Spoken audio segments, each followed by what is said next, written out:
Hello,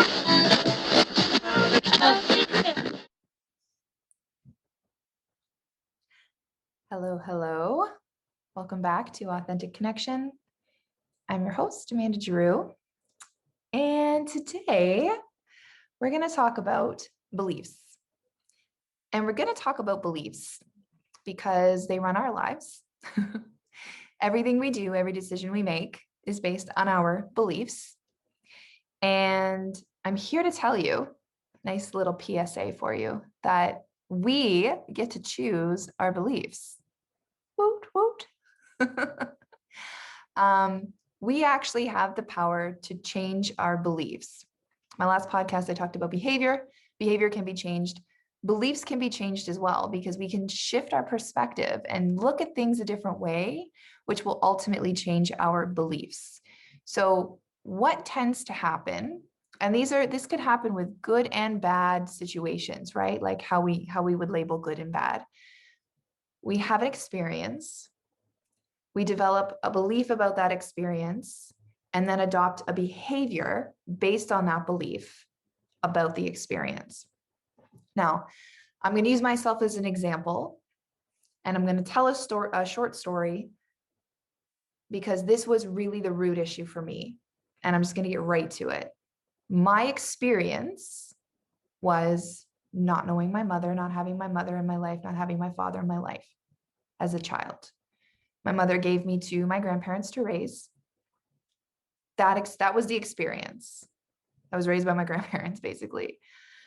My belief about that experience up until recent years was that I was abandoned and I was unwanted because I was unworthy of love. So my behavior through the years based on that belief was to prove to myself time and time again, ultimately, that I was unworthy of love. Because as much as I would try to do something a different way, my subconscious, deep down, I believed I was not worthy of love. So I had to prove to myself that that was true because that was my belief. So my behavior reflected my belief of that experience. And this is ultimately where we get stuck on a hole, right? In our traumatic experiences or things we label as trauma, things that have really affected us that we haven't been able to work through. We've developed a belief about that experience that ultimately shapes our behavior and how we show up in life and how we show up for others and ourselves. So if you can, think about, if you've got a moment, if you're not driving or whatever, and you want to just close your eyes and just think about an experience in your life, something that was really traumatic, depressing, sad, whatever, some bad experience in your life that you know you're not over, let's say. What do you feel about that experience? What are your beliefs about that experience?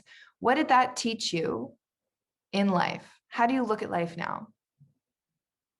Like maybe you felt emotionally detached. Your mother wasn't there for you emotionally. Let's say growing up, she raised you. She wasn't there emotionally. She was distant.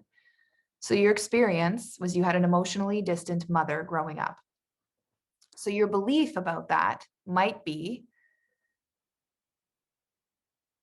women, you can't trust women with your emotions, let's say, because you never felt emotionally safe with your mom because she wasn't ever there for you.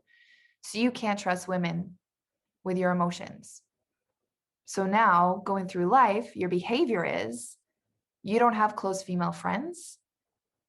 You don't trust women, other women, because you believe that they're not going to be emotionally available to you. And deeper than that,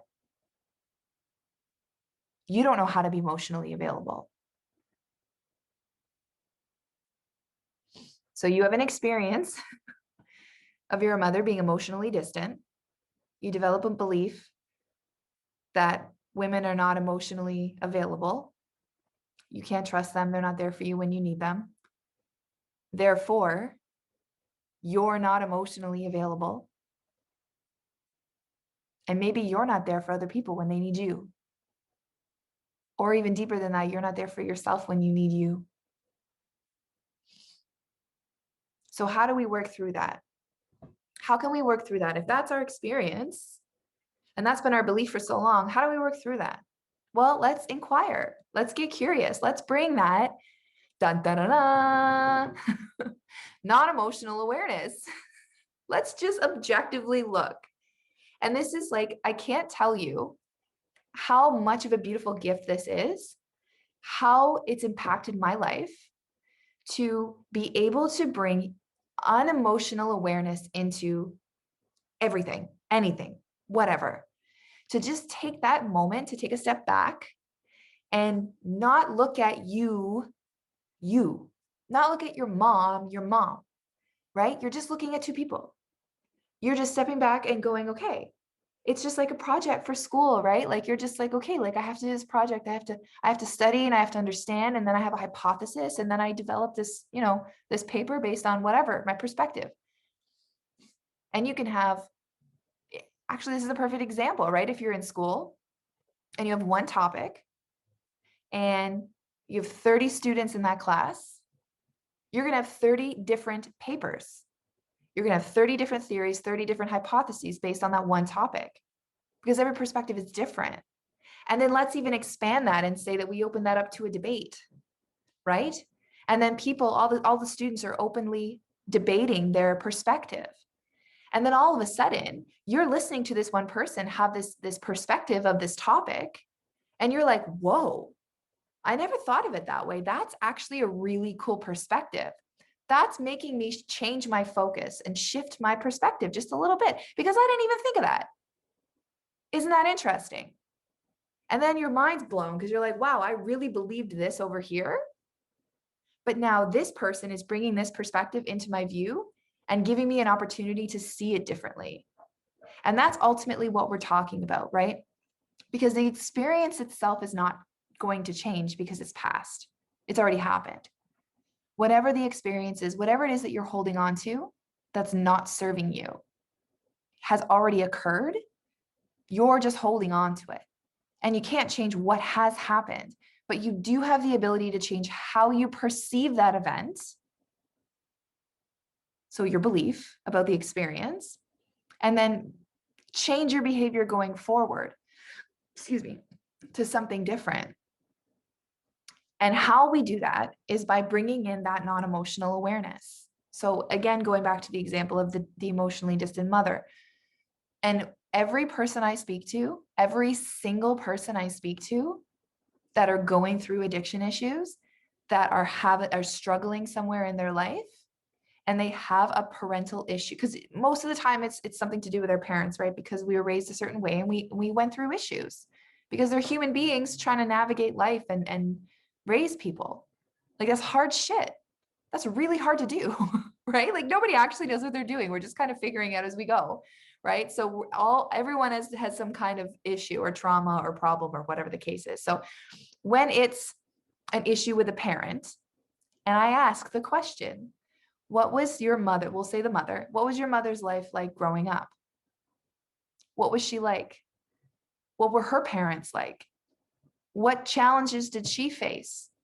Who was she before she became a mother? Right? These are questions that need to be asked. And most of the time, most people don't know, right? Because it's just human nature for us to be self-focused. We're focused on self and us, and we've only ever known them as mom or dad. But we'll stick with mom today.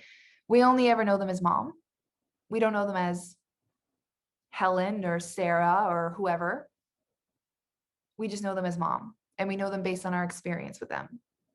So bringing awareness and getting curious. And if there's no way to find that out, just wonder, just be like, maybe there's something that happened to that person for them to be that way. Maybe, they experienced things in their lives that they didn't get over. And then whether they meant to or not, they projected that onto me. Maybe I got more love than she got growing up. Maybe that's her version of doing better. Where can I give her credit? Where can I give her love? And furthermore, let's take a look at all the areas that she did well. Where did she get it right? Where did she give me love? Where did she give me grace? How did she love me? Like these are questions, like we just get curious. Let's just get curious about this person that we're having this challenge with. And it's, believe me, because I went through this with my mother, this process with my mother and my grandmother, because my grandmother raised me. So she was like my mom, and I had issues there. And then I had issues with my mother as well. So I've done this twice, this process internally. I've done this process twice. Get fucking curious, because the person that you're upset with was a human being, and to err is to be human, right? We're all making mistakes all the fucking time. And I know it's hard because you think you were supposed to do this. I was the child. Maybe there was something really traumatic that happened that your mom in your mind allowed to happen or didn't notice, or she was supposed to protect you and she didn't. Like, I guarantee you, your mother, your parent, whomever, did the absolute best they could with what they had and would never, ever intend to hurt you. And if they did hurt you and they're willing to hurt their child, they're in more pain than you could possibly imagine. And the best thing you can do for them and for yourself is to give them forgiveness and grace and love. And that's going to sound really shitty and hard to hear. And you're like, fuck off. Like, I don't want to do that. But just know that that's a choice. That's a choice. Because at the end of the day, we're all human beings. And I went my whole life believing that I was not worthy of love because my mother, quote, abandoned me because she, quote, didn't love me, didn't want me. I'm unwanted in this world. And all I had to do was, like, for a fucking second, stop thinking about myself and think about her and think, what kind of 16-year-old wants to be a mother? And she desperately, because she was in and out, back and forth, like she'd come home, leave, come home, leave. That girl just wanted her parents. She wanted her mom. But every time she came home and needed to be mommed, like well, you can come home, but you have to be a mother. But she wasn't ready. But she still needed her mom. And she did the best she could with what she had. And she loved me enough to leave me with people that she thought would do a better job. And she gave love to me the best way that she knew how. And I know that I was wanted and I was loved. Because now I understand what self-love really is. And I love myself and I give that to me. But it's really about just getting curious about this person or this situation, right? Like, some things don't make sense, but you can make sense of them. You can utilize the pain that you've gone through and actively make it, you can change it and turn it into power.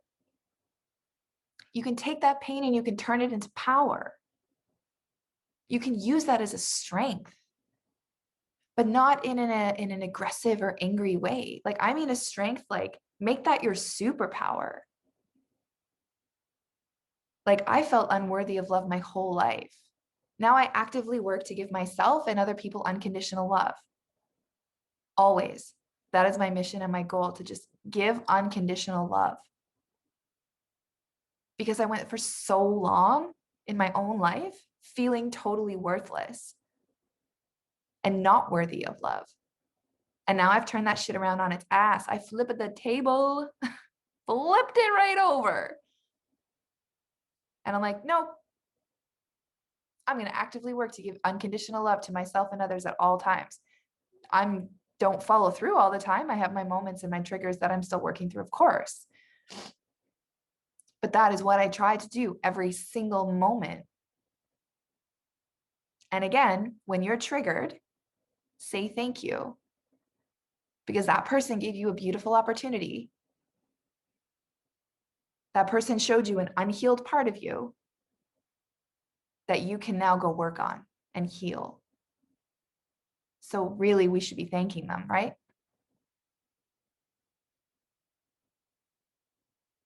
I know it's heavy, but you get to choose how you view life. You get to choose. Just because something happened to you does not give you an excuse. You can use it as an excuse if you want, but you're going to be an unhappy human and a human that's going to be hard to be around. And it's just going to further prove whatever beliefs you have in your mind about people not wanting you around, people not liking you, et cetera, et cetera. You're making yourself not likable. You're making it hard for people to like you because you're projecting your pain onto them. That's the truth. It's not up to that person to prove anything to you. They don't owe you anything. No one owes you anything. No one owed me anything. I thought they did for a really long time.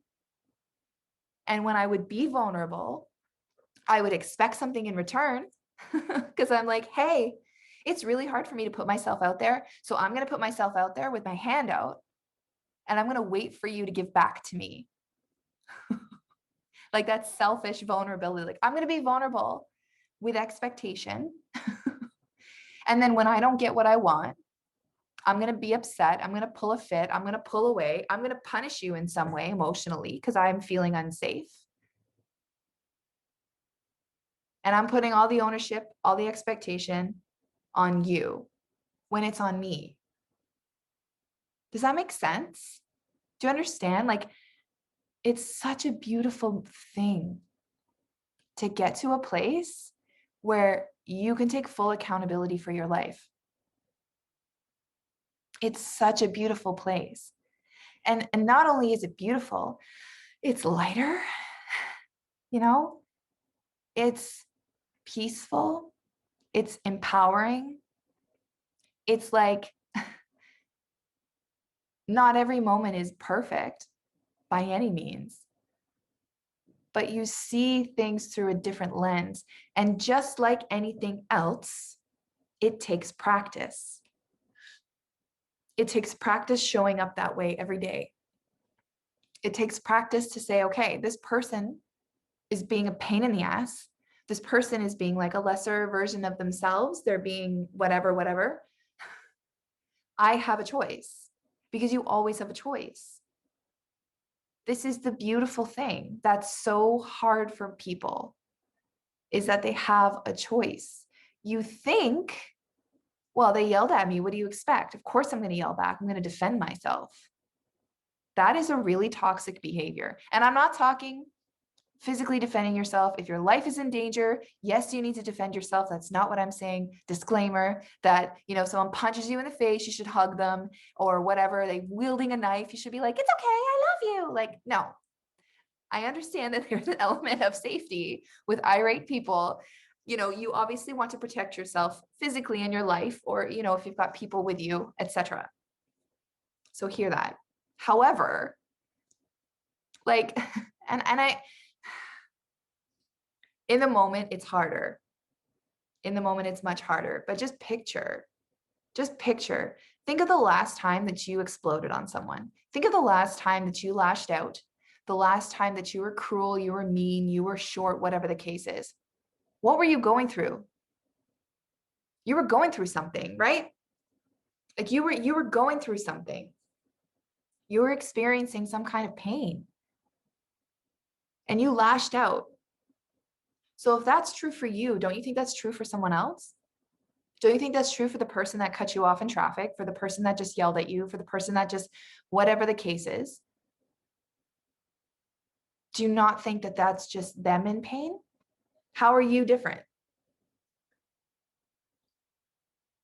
I wasn't any different. I wasn't unique in any way. I mean, we're all beautiful, unique beings, but I'm saying my pain was not unique. So when we have that moment of that person meeting us with whatever that we don't like, we have an opportunity to respond, not react, respond. So if you just take it 10 seconds, take a deep breath and just picture that this person is in tremendous pain. And then act accordingly. Act according from that perspective. You know, when the people that are close to us hurt us, it's hard. When they lash out and they disconnect, they cause pain, whatever. And it affects us deeply. I know that. I'm not saying that that's not the case. I know that firsthand. But it's so, so important not just to give ourselves love, but to give those people love too, because they're in pain. They're in so much pain that it's spilling out onto you in reality.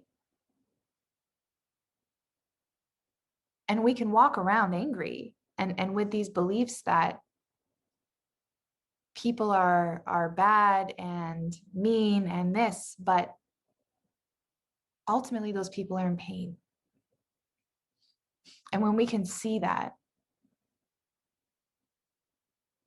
it will help us to shift our perspective, our beliefs, and ultimately our behavior towards them and ourselves, right? Because the people that are hard on others are 10 times harder on themselves. I guarantee that. And if you're one of those people, you know, right? Like you're a dick to everyone else. It's because you're meaner to yourself. And it's probably passed down behavior from unhealed people, because hurt people hurt people. That's just cyclical. But healed people can heal people too, right? Like we can show up and we can heal, and then we can show other people what that's like and lead by that example. Not to say that you have power over healing another person, because I don't believe that that's true. I believe that we can pave the way and we can show the light, and they have the opportunity to walk the path and walk into that light. That's their choice. We can't control another person, but we can definitely set an example. Can you only imagine? Let's say you come from a line of really traumatic people, really, a lot of trauma, a lot of unhealed people, a lot of people hurting people down the line. And then it gets to you and you're like, holy shit, I can't take this. Like, this is too much. So many hurt people hurting people. And now I've been traumatized or whatever the case is. And then you have a child. Like, you have an opportunity to raise that child the same way or not. Even if you don't end up having children, you have an opportunity to stop that cycle. And when you heal, you show other people that that's possible. You show other people that something that they knew nothing of is happening right before their eyes. And it inspires. You know, we often put the ownership on other people to do first. Well, if you do, I will. If you show up that way, I'll show up that way. I'll meet you like that, but you have to meet me like that first. It's a little childish, don't you think? And again, like I say all this, like if you spot it, you got it. I say all this from personal experience. Like I've been such an asshole most of my life, but because I'm so personable and like bubbly and I'm just really good with people, it's subtle. But really in reality, like, and I still have the ability to do that. I still have the ability to be a horrendous human being. I just choose not to be, because I know the difference between the two. I know what unhealed Amanda looks like. I know what healed Amanda looks like. I should say healing, because I'm still working on things, but you get my point. I know how it feels to be like that. I know how it feels to be like this. I like this better. I like this much better. But that takes courage. So how do we break out of our beliefs? Courage, vulnerability without expectation, because that's pointless. And again, it's something that I've done most of my life. And you've probably done it too, right? Especially in the dating world. Well, here, look, I got all this baggage. So, don't act like these people. We might be okay. Depends. Like, no. So how we change our beliefs and ultimately our behavior is getting curious about the experience. What really happened? And if it did happen the way we believed we remember it happening, if that's true, Where can we give forgiveness? Where can we give grace? Where can we give love? Whether that's to another person or ourselves, right? Like anyone who knows me from or has listened to anything else, like I had an abortion when I was 14. I had a late term abortion, which drove me into my drug addiction. And I went several years believing that I was a murderer. I killed my own child. And you can only imagine what that kind of belief will do to a person, to a soul. It was very hard. And it took me many years to work through that because there was the trauma and the shame as a child going through that experience altogether. It was very muffled, messed up. But then becoming a woman and knowing that I wouldn't make that same decision today. And again, it's your choice is your choice. I'm just saying for me, that's not a decision I would make today. So I had to forgive and heal the child.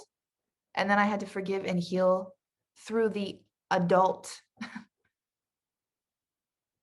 And that took a lot of work, but that took courage, that took vulnerability, that took honesty, that took love.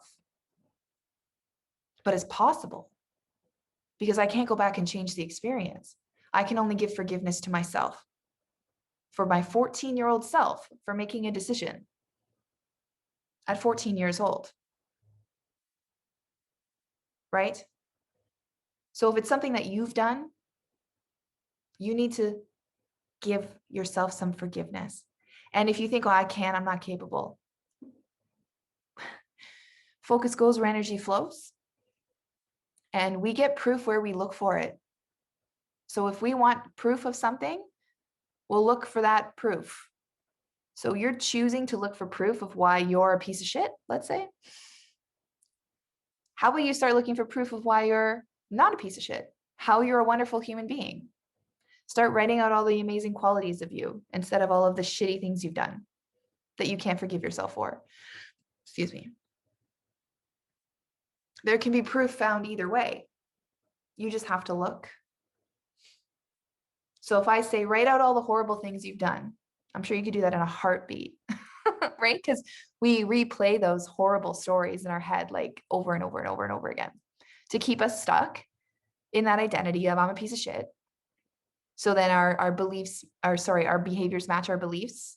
We treat ourselves like a piece of shit. But if I was to say, from as early on as you can remember, as early as you can remember, write down all of the good things you think you've ever done. It might take you a while, but I guarantee you're going to find a lot of stuff. A lot of stuff. Times where you were caring, outgoing, forgiving, understanding. You put yourself out there for people. You were courageous. You were selfless. You were loving. There's going to be a shit ton of those examples. You just have to look. So where is your focus? What are you choosing to focus on? And again, these are kind of like unconscious habit loops, right? Like these are cycles that tracks we've played over and over and over again. So I recognize that it's kind of become unconscious and it can be challenging to challenge, but not impossible. Not impossible. It all comes down to choice. And then once you decide that you want to look at it a different way, because let me tell you, I didn't just all of a sudden be like, oh, I don't look at my mother this way anymore.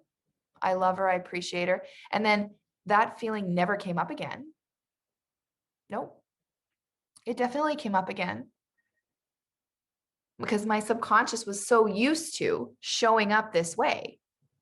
And then when it showed up that way and I had adopted a different belief, I had to be aware and be like, whoa, whoa, whoa, whoa, whoa. We don't feel this way anymore. Thank you. But no, I don't think this way. This isn't me. I'm a product of love. I am worthy of love. I show up as that person, not this person anymore. So that's where that consistency and awareness is so important, right? Once we start to put those new beliefs into practice through our behavior. But it starts with the awareness. It starts with getting curious. And whether it was you or someone else that hurt you, You did something bad, they did something bad, whatever. There's no one on this earth that's perfect. By the way, perfect is a subjective illusion, but like there's not one person on this earth that hasn't made a mistake or a shitty choice or a selfish choice or been horrible. Like we've all had those moments. We've all done that. We all have crosses to bear, so to speak, right? Like you're not unique in your struggle. We're not unique in our struggles. Like we're more alike than we would like to think, but we feel special with our stories because we've attached identity and meaning in that, right? It's become who we are, but we're not our behavior. We're us, our behavior's over here because behavior can be changed, but you are you. But your behavior can be changed and your beliefs can be changed. It just takes that awareness, that willingness to let go of whatever it is you think you're getting from having this identity. And this is an important step as well. Like, let's write out the pros and cons. I love a good pros and cons list. Love me some pros and cons. Write out the pros and cons. What are the pros of having this belief? What are the cons? And then your new belief. What are the pros of having this belief? What are the cons? I guarantee when you're writing out the pros of your old belief, there's going to be little to none. You might try to make one up just to feel better. And then when you're writing your new beliefs, there'll be little to no cons as well. Because you know deep down that that's not serving you. You know that.